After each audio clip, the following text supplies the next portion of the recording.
My dear friends, welcome today to Voice of the Voiceless. My name is Dan Kovalik, and we are joined today by my friend Ola Al Asi out of Gaza City in Palestine. It's a huge honor for me to have you today. Thanks for coming.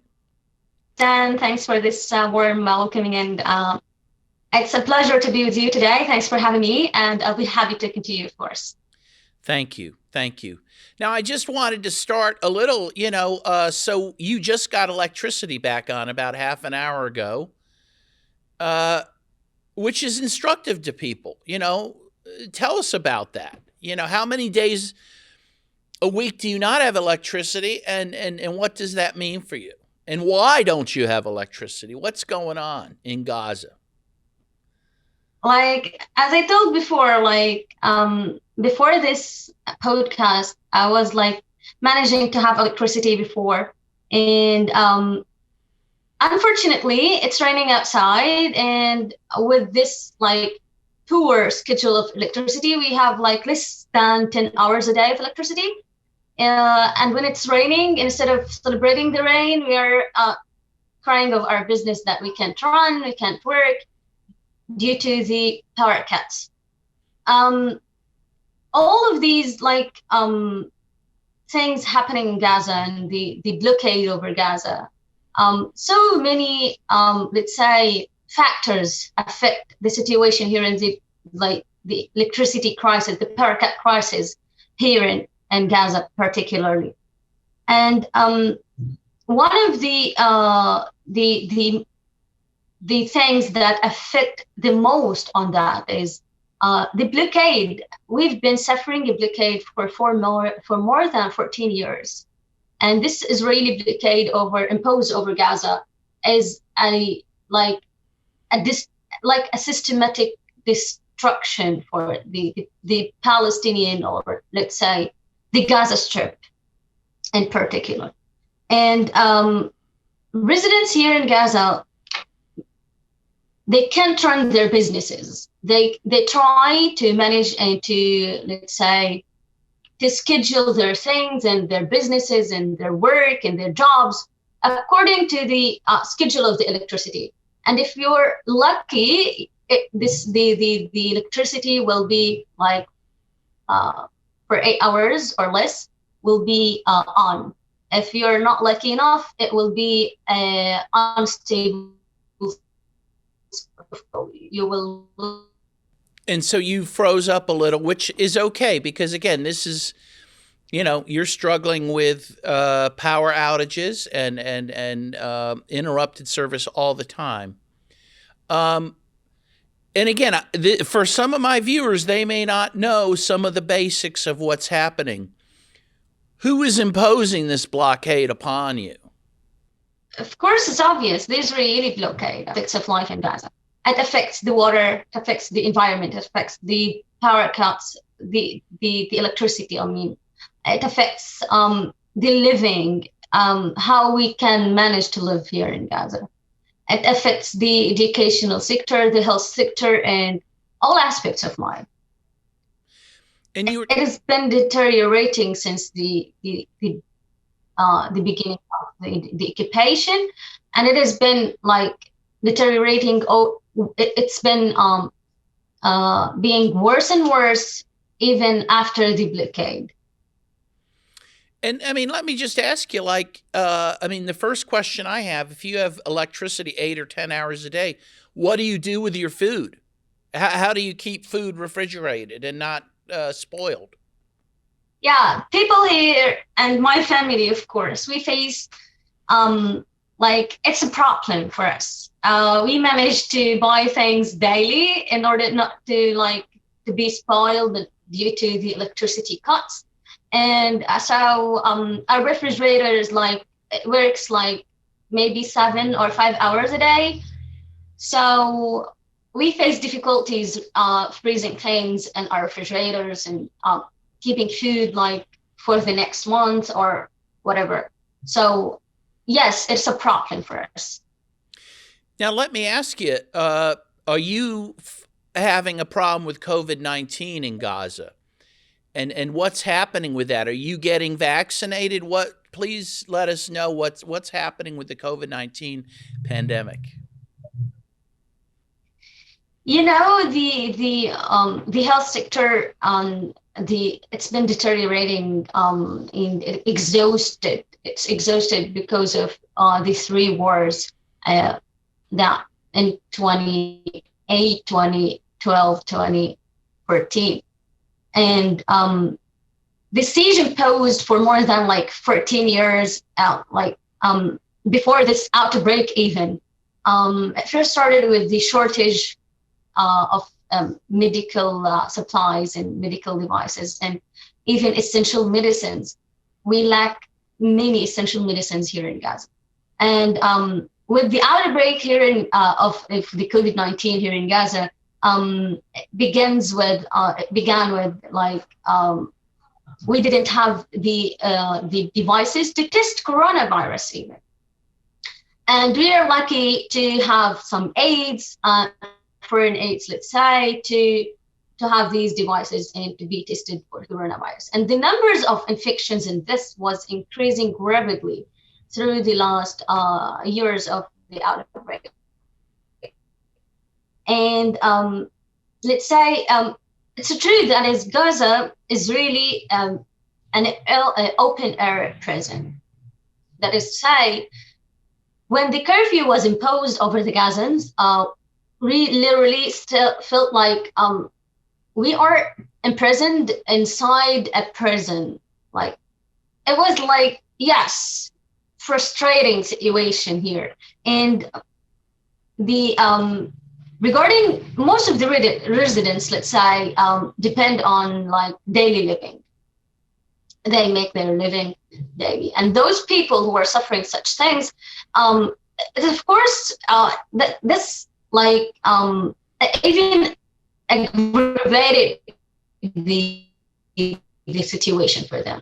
They can't aids even for like living in the curfew for more than 2 or 3 days. It's a very, very difficult and severe situation here for people. And it was pushing, and it is still pushing, and it will push more and more vulnerable families into poverty. The Israeli occupations keep cutting the imports, and of course, you know, until this moment, we do not have access to vaccine. We Gazans, until this moment, we do not have access to vaccine. We are not allowed. We are denied access to vaccine. And even those who are in the West Bank, Palestinians in the West Bank, if you can, if you follow up with the news, even those Palestinians holding the Israeli passport, they are denied from having even the vaccine. So if you can just imagine how racist is this situation or this system. And of course, it's been deteriorating in regarding the health sector and the health care, and we still suffer from this. And yes. Go ahead, please. Go ahead. Thank you. Well, what I wanted to interject, I just wanted to make this clear to my guests or my viewers, so they understand this. Israel is receiving a lot of accolades for its immunization program, its COVID immunization program. It has one of the best immunization programs in the world. And yes, Israelis are receiving the vaccine in large numbers. But yes, what Ola just explained is they are not vaccinating Palestinians. Yes. Because they're Palestinians.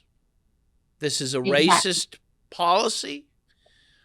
It is a murderous policy. And in fact, it's a self-destructive policy, because it's not going to help Israelis if Palestinians aren't immunized, right? It's not going to. They're willing to cut off their nose to spite their face, as we say. And it is a heartbreaking situation.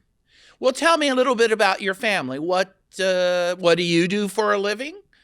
What do your parents do for a living? Yeah, so I have a small family. I have 3 brothers and 1 sister. My sister is married and she has 3 sons and 1 daughter. Um, to be clear and honest in this, the sons and me, myself, we depend on ourselves to make a living. I have a job, I have 2 part-time jobs.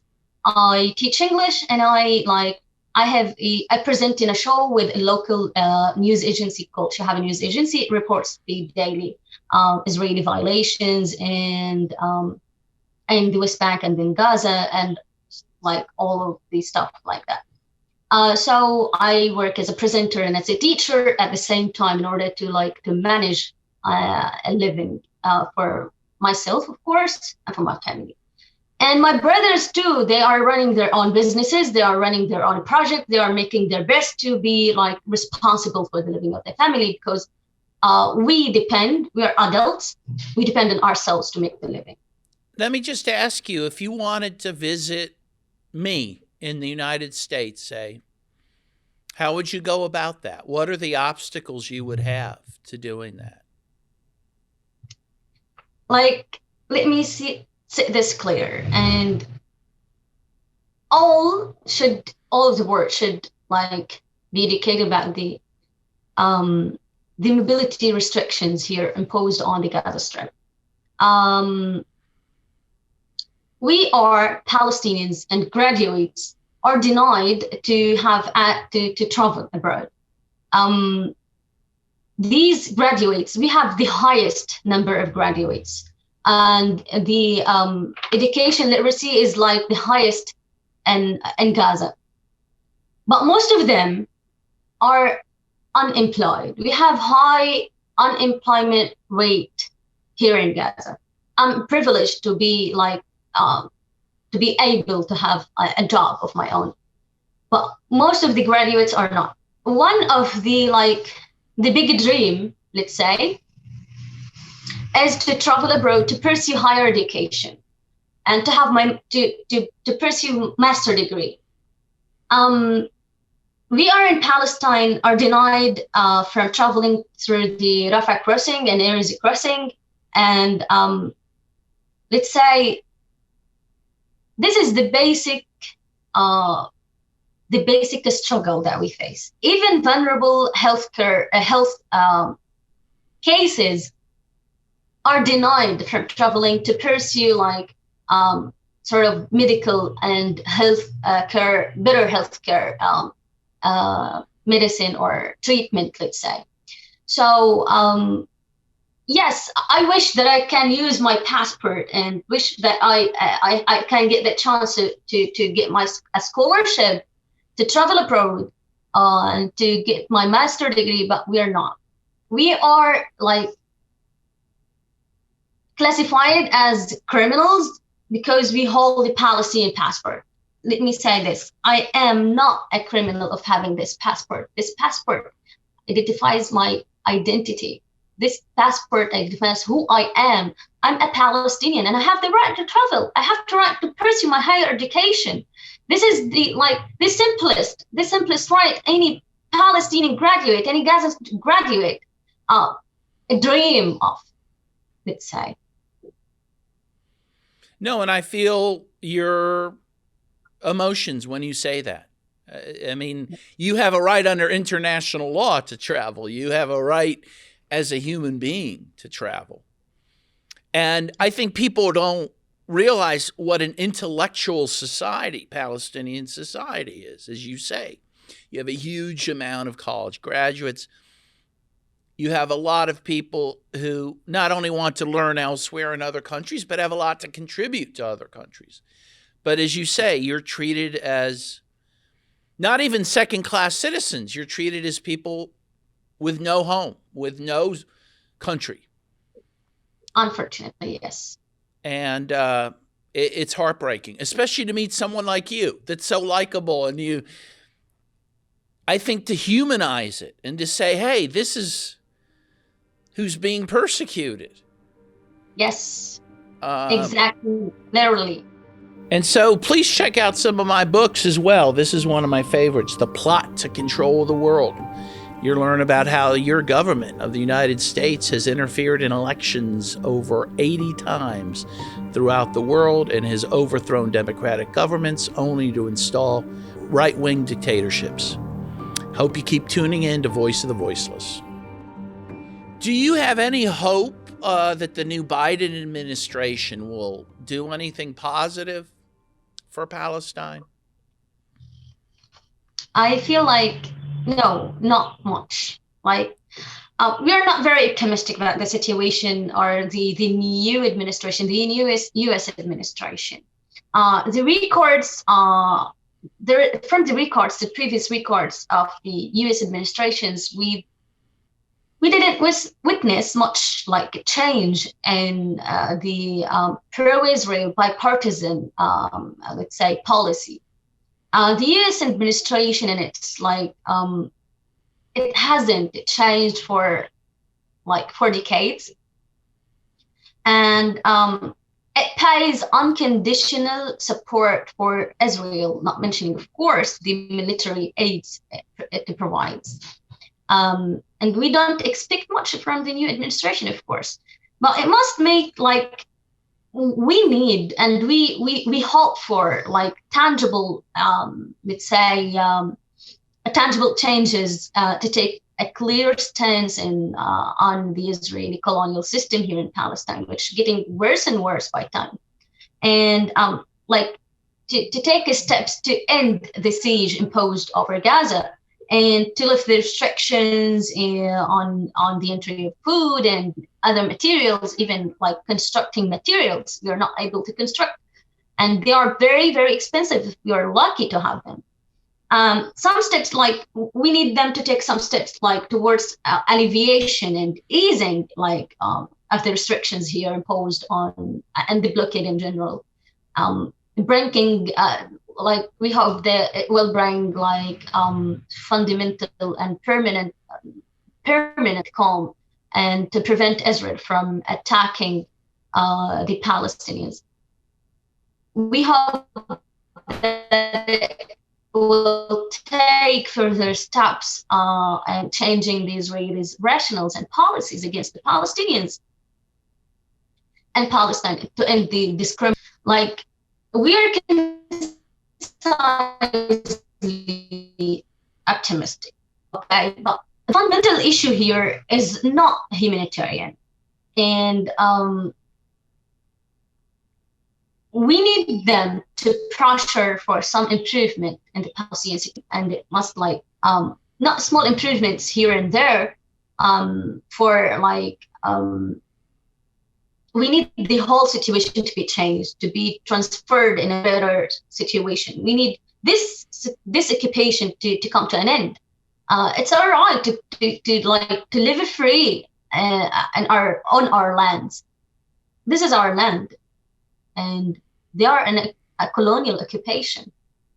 So colonialism and occupation of the Palestinian land, this must have come to an end decades ago. But the U.S. administration is not taking a realistic steps, a tangible. It's not making a tangible changes. We don't need short-term solutions like vaccines in the muscles. We need sustainable solution for the Israeli occupation and the Palestinian struggle for their freedom. We need a solution to alleviate the suffering, to end the humiliation, as I said, and discrimination and racist system here of Israel. We hope we can regroup and heal from the battering 4 years of Donald Trump. It was catastrophic what happened to the Palestinians during Donald Trump administration. Yes, we have a little bit optimistic, let's say, concisely optimistic. Now, people should know that the International Criminal Court recently decided it has jurisdiction to investigate war crimes in the Palestinian territories. The U.S. and Israel are very upset about this. How do you feel about that? Yes, unfortunately, no one can hold Israel accountable for these violations and war crimes it commits in Palestine. We hope that we will get to we will step further, closer to apply the international law on Israel. It's not an exception. Why does the international law is being applied, but not on Israel? It must be held accountable for these. And if you can see, the BDS movement, supporting the BDS movement can help in this struggle against the Israeli occupation in Palestine. Supporting, showing solidarity and supporting the sanctions on Israel, it terrifies it, and we need this support. We need to we need it to be afraid of this grassroots actions, to make them if we have supportive environment around us, international supportive environment, yes, it will be one day. It will be held accountable. And just for, again, my viewers, so they understand what you're describing, you mentioned the BDS movement, boycott, divest, sanction. Yes. And it is a movement to isolate Israel economically and politically and socially and entertainment-wise until Palestine is liberated. This is a movement that was based on what was very successful with South Africa to help bring down the apartheid system in South Africa. And as a number of commentators, including Jimmy Carter, including Nelson Mandela's grandson, who I had the honor of being on a panel with, as Desmond Tutu have said, a number of people have said, Israel is enforcing an apartheid system against the Palestinians. And so the BDS movement makes a lot of sense, again, based on what was done to isolate South Africa. And one of the things that's being done, too, as part of that movement is telling entertainers, don't go to Israel and perform.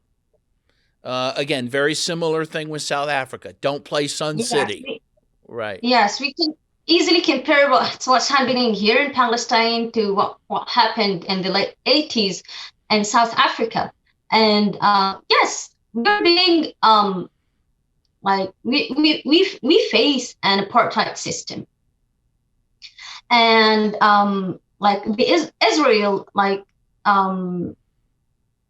must be treated on an equal footing with the apartheid system that happened in South Africa, because it conducts the same policy and it conducts the same rationales against the Palestinians, like what the white South African apartheid system has done or had done to Black people of South Africa. And as I've heard a quote, I just remembered this. If injustice is denied to anyone, so injustice is denied to everyone. Yes, you might face such suffering, such injustices in your country. If you didn't stand for others' rights, you won't have supporters for your rights if you ever deprived it from. And it is not an exclusively national struggle. It's a worldwide struggle. We all need to it's our right to be free and to be to live in dignity, to have our own freedom on our own land. So yes, with the grassroots action, with the pressuring the mainstream media, the Western mainstream media, we can reach, like, we can get it to its knees. I mean, the Israeli occupation. So one of the things that I feel like supportive from the Westerners, like they're trying. Some of them are concerned about the Palestinian issue, and they are trying to educate themselves about our issue, raising awareness. Like this podcast is amazing. It's amazing tool to raise awareness again of our issue, of our struggle. And yes, we need this. We need to pressure anything and everyone to actions against the Israeli occupation to end this apartheid system.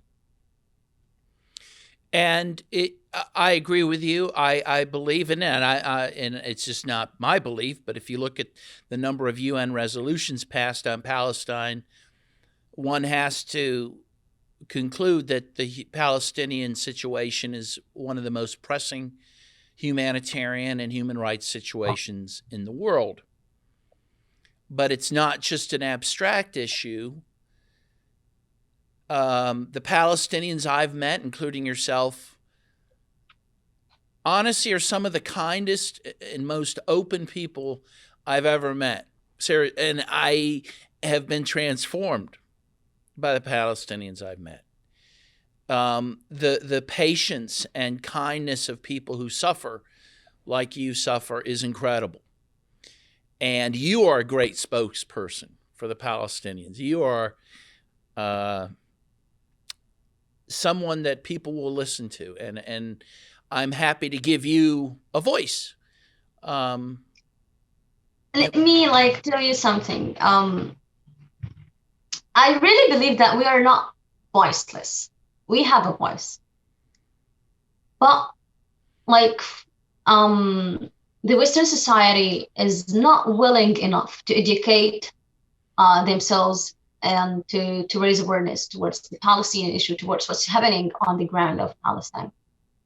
And we have a voice. We try our best to participate in everything, to attract, let's say, the media to shed light on our struggles, that we are here.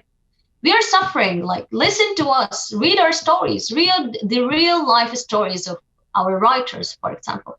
And you watch and see these numbers of let's say, the numbers on the screen, the Palestinians who have died because of the Israeli occupation, of course. They have stories. They, of course, have stories. Just get yourself involved in these stories and participate in, be part of the solution, not part of the problem. I want you, we Palestinians, we have writers. I write stories for myself about my life, for example. I wish that I can publish these stories one day and get to be read and be published, to tell my story, to tell others stories, to tell the sufferings, the real suffering here in Gaza, especially, not in Palestine in general, but in Gaza especially. We are human beings. We have our flaws and our mistakes. Just read about us and get involved in this situation, raise awareness, share our narrative, share our stories, hear us, listen to us, and just pay a little more attention. If you're willing enough, of course, they will have the chance to be involved in this struggle and this in this fight against an apartheid system, to gain the freedom and justice and equality, of course. Yes, there are people here who died really, literally, who died just to write or to let you know their stories. We have a photographer called Yasser Murtaja, who had died because when he was documenting the Israeli violations in the Great March of Return, and it's a peaceful march, a peaceful protest, and he got killed while he was documenting and taking photos to the media to document the Israeli violations against these innocent protesters, peaceful protesters.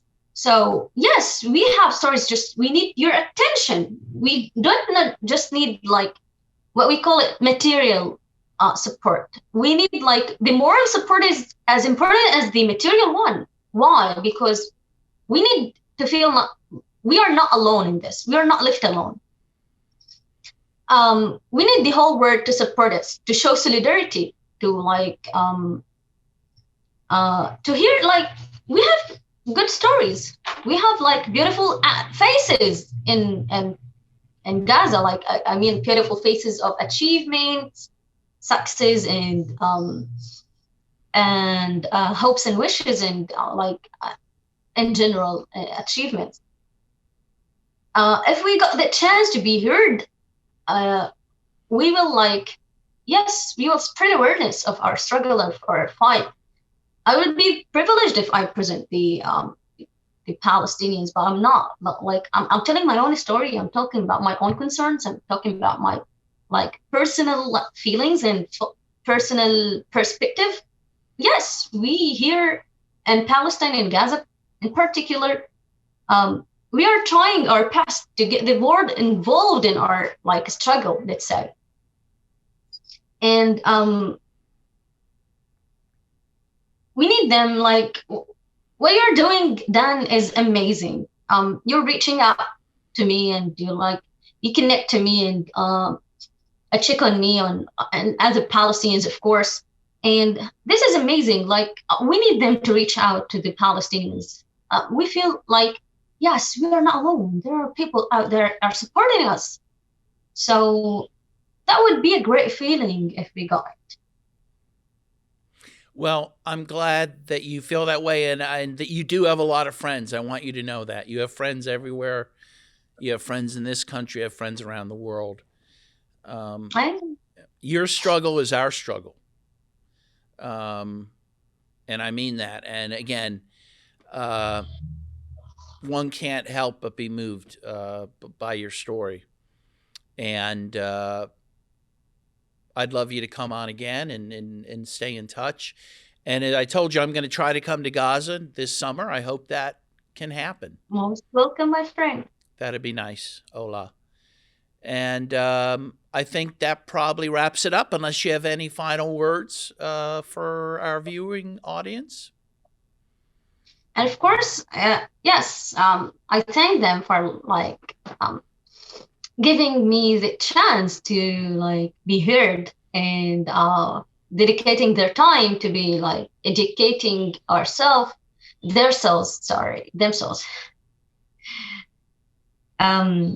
I'm lucky that they dedicating time to educate themselves about the Palestinian issue, and I'm happy if they can pay these moral support, like I said, and be engaged in active advocacy, and support the Palestinian struggle and against the injustices and the apartheid system that we are facing here.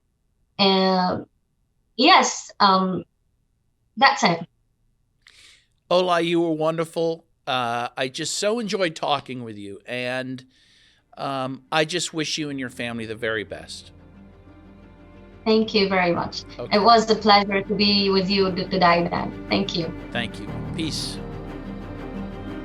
Thanks for tuning in to Voice of the Voiceless. My name is Dan Kovalik. I hope you enjoyed our show, and I hope you find the information and conversations we have here valuable to you. If you do, please consider joining us on Patreon. At a level of $10 a month or more, I'll send you one of my books here for absolutely free, and I'll sign it and dedicate it to you. Thanks again, and be well.